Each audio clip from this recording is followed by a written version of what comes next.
ভিয়েতনামের capital city Hanoi, যা ঘুরে দেখার জন্য একদিনই যথেষ্ট।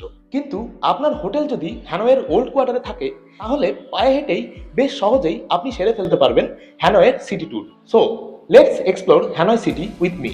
সো ফার্স্টেই আমরা ঘুরে দেখব হ্যানয় ওল্ড কোয়ার্টার, যেখানকার বিয়ার স্ট্রিট পেরিয়ে আমরা পৌঁছে যাব হ্যানয়ের নাইট মার্কেটে। দেন সেন্ট জোসেফ ক্যাথিড্রাল দেখে নিয়ে আমরা পৌঁছে যাব হ্যানয়ের সেই বিখ্যাত ট্রেন স্ট্রিটে, যেখানে না গেলে আপনার হ্যানয় ঘোরা এক প্রকারের অসম্পূর্ণ।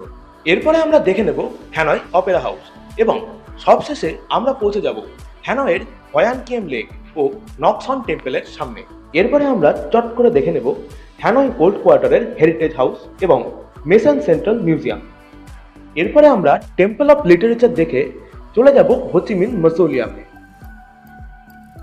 তবে আমরা এইবারে ট্রাংকুওক প্যাগোডা দর্শন করে শেষ করব আমাদের একদিনের হ্যানয় সিটি ট্যুর। তবে আপনার যদি পায়ে হেঁটে এই হ্যানয় সিটি ঘুরতে কষ্ট হয়, তারও কিন্তু বিকল্প রাস্তা রয়েছে, যেটা হচ্ছে hop on hop of double decker বাসের ট্যুর, যার টিকিট পেয়ে যাবেন গেট ইউর গাইড বা ক্লুকের মতো ওয়েবসাইটে। তো আপনার ইচ্ছে থাকলে এই রাস্তাটাও বেছে নিতে পারেন।